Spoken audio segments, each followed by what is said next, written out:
नमस्ते, मैं हूँ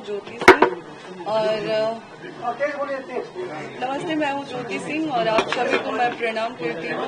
और आज इस तरीके से जनता एकजुट होकर मेरे साथ खड़ी है, उसके लिए मैं दिल से आभार प्रकट करती हूँ कि आप लोग मेरे साथ इतनी मजबूती से खड़े हैं। और तभी मैं आज इतनी मजबूती से खुद को भी खड़े होके और अपनी बात रखने की हिम्मत दिखा पा रही हूँ। तो मुझे कुछ समय चाहिए 10 मिनट का, जहाँ पे मैं अपनी बात रख सकती हूँ। उसके बाद आप मीडिया कर्मी से जो भी आप लोगों का सवाल होगा आप लोग मुझसे पूछ सकते हैं, लेकिन 10 मिनट मुझे मेरी बात रखने के लिए मुझे समय दीजिए। तो जैसा कि पवन जी ने बताया है, मैं एक बार पवन जी का जो वो प्रेस कॉन्फ्रेंस करके उन्होंने इंटरव्यू दिया है, मैं वो वीडियो प्ले करके और उनके हर सवाल का जवाब देना चाहूँगी, क्योंकि मैं यहाँ पे कुछ भी उनके अगेंस्ट बात करने नहीं आई हूँ या फिर उनके लिए कुछ ऐसे नहीं बोलने आई हूँ। बस वो उन्होंने जो बात बोला है उसका जवाब देना चाहती हूँ मैं। तो 1 मिनट में बस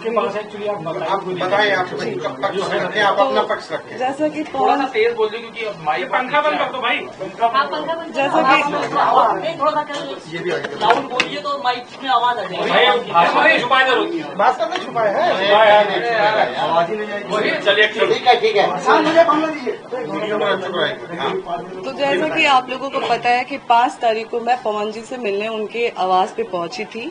वहां पे जब मैं पहुंची तो वहां पे कोई पुलिस, जैसा कि उन्होंने बोला था कि पहले से ही पुलिस वहां पे उनके भाई द्वारा बोला गया था कि वहां पे पहले से ही प्रशासन वहां पे थी, तो ऐसा कुछ नहीं था। मैं जब वहां पे पहुंची तो पहले हम लोगों ने गार्ड से पूछा, तो गार्ड ने ही हमें मना कर दिया कि नहीं, आपको ऊपर जाना अलाउ नहीं है, मना किया गया है। फिर जब हमने उनसे पूछा, उतनी देर में प्रशासन आती है, प्रशासन द्वारा बोला जाता है कि आप थाने चलिए, थाने बैठ के बात होगी। मैंने बोला कि नहीं, मैं थाना नहीं जाऊंगी। उसका वीडियो है मेरे पास, पहले मैं आप लोगों को वीडियो दिखाती हूँ। जब सुबह मैं जब पहुंची हूँ वहां पे, जब प्रशासन आई थी वहां पे,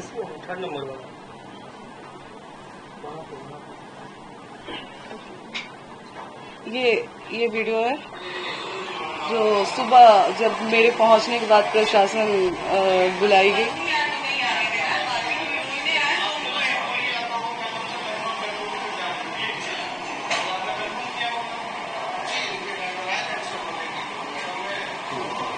तो वहां भी प्रशासन बुला के मेरे साथ बदतमीजी किया गया वहां पे भी।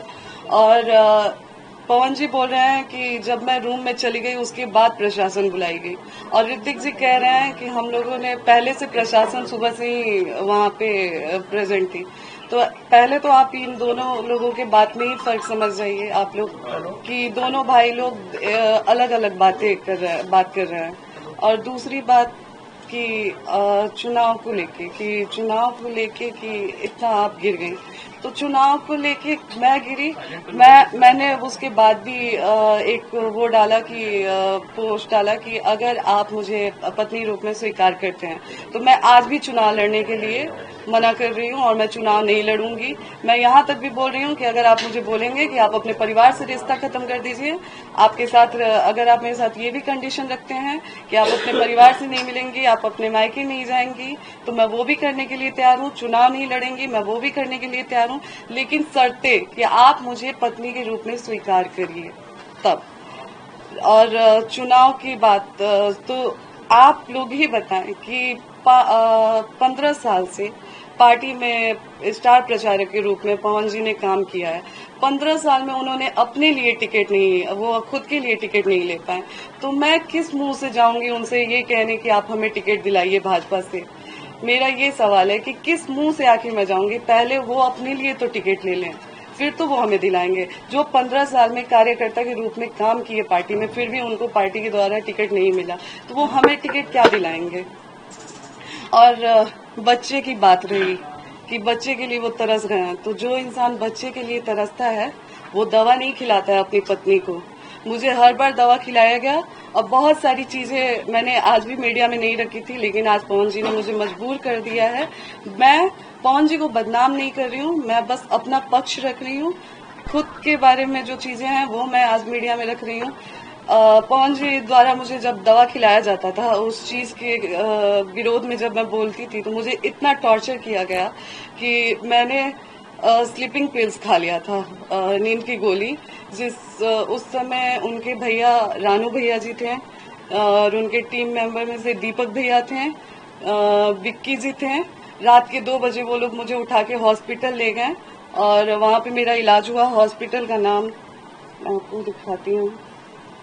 कौन सी दवा देते थे ज्योति जी, बता सकती है क्या? जी वो जो गर्भपात का दवा खिलाते थे मुझे। और अच्छा, आपने एक कंडीशनल जवाब दिया ज्योति जी, अगर मान लीजिए बीजेपी, जेडीयू, आरजेडी कोई आपको अपनी तरफ से टिकट ऑफर करती है तो क्या आप चुनाव लड़ना चाहेंगे? अगर पवन जी पत्नी के रूप में मुझे स्वीकार करते हैं तो मैंने पहले भी बोला है और अभी भी बोल रही हूँ कि मैं चुनाव नहीं लड़ूंगी। और अगर पवन जी मुझे पत्नी के रूप में स्वीकार ही नहीं करते हैं तो आज मैं भी समाज से पूछना चाहूंगी, क्या मुझे जीने का हक नहीं है? अगर पत्नी के रूप में वो मुझे स्वीकार करते ही नहीं है तो मैं कहाँ जाऊँ? क्या मैं अपने लिए खड़ी नहीं हूँ? क्या मैं एक ऐसी औरत बन के रह जाऊं कि लोग मुझे देख के ये सोचे कि मैं हार गई अपनी चीजों से? आज मुझे कई महिलाएं देख के उनको हिम्मत मिल रही है, कई महिलाएं मेरे लिए खड़ी हैं। आप चुनाव लड़ेंगे पवन सिंह के खिलाफ? अगर वो पत्नी, अगर ये मौका मिलता है तो आप चुनाव लड़ना चाहेंगे उनके खिलाफ? आप लड़ेंगे, उनके खिलाफ लड़ेंगी? बात चुनाव की है ही नहीं। देखिए, उन्होंने तो पूरे बात चुनाव पे ही डाल दी है। जी, उन्होंने कहा कि चुनाव की वजह से आप एकदम से अगर वो पत्नी के रूप में स्वीकार नहीं करते हैं तो मेरे पास फिर कोई रास्ता ही नहीं है। चुनाव लड़ेंगे। जी, किसी से बात चल रही है आपकी? किसी पार्टी से? कौन देगा टिकट? फिलहाल देखिए, अभी तो कुछ टाइम से मैं यहीं पे हूँ, तो मेरा जो भी बातचीत हो रहा था वो अभी फिलहाल इन सब चीजों में इतनी बुरी तरह से मैं वो हो गई हूँ कि अभी फिलहाल मेरी किसी से कोई बातचीत नहीं है। नहीं, मेरा इंटेंशन ये नहीं है कि मुझे पवन जी के खिलाफ लड़ना है। बाकी पार्टी मुझे जहाँ से अगर लड़ाती है या फिर पार्टी टिकट देती है तो फिर जैसा पार्टी का आदेश होता है वैसे। जी, मैंने बोला कि इतने टाइम में मेरी थोड़ी सी पार्टी से संपर्क टूट गई है जहाँ पे बातचीत। जी, मैं अभी उस पार्टी का नाम एक्सपोज नहीं करना चाहती। सीट कौन सी? मैंने बोला तो कि जहाँ से पार्टी मुझे मौका देती है वहाँ से मैं चुनाव लड़ूंगी। काराकाट में आपको देखा गया है ना लगातार जनता से संपर्क करते हुए, तो क्या वो सीट आप सबसे ज्यादा प्रेफर कर रही हैं? जी बिल्कुल, मैं जहाँ पे बैठी हूँ वहाँ पे मैंने काराकाट के लिए ही मांग की है, क्योंकि लोकसभा चुनाव में पवन जी जब लोकसभा चुनाव लड़े थे उसके बाद पवन जी एक भी बार वहाँ पे नहीं गए। लोगों की उम्मीद, जो 2,75,000 लोगों ने उनको वोट दिया था, उन लोगों की भी इमोशंस के साथ खिलवाड़ हुआ। और आप मुझे ब्लेम किया जा रहा है कि आप राजनीति के लिए ये सब कर रही हैं। राजनीति के लिए तो आप इतने गिर चुके हैं कि आज आप जो 2,75,000 लोगों ने आपको वोट दिया है आप उनके भी नहीं हुए। आप अपनी पत्नी का तो छोड़ दिए, आप तो किसी के नहीं हुए। तो चुनाव के लिए, राजनीति के लिए मैं गिर रही हूँ या आप गिर रहे हैं? आप दोनों में दूरियां क्यों बनी? मतलब क्यों वो एक्सेप्ट नहीं कर पा रहे हैं? ये सवाल तो आप लोग पवन जी से पूछें।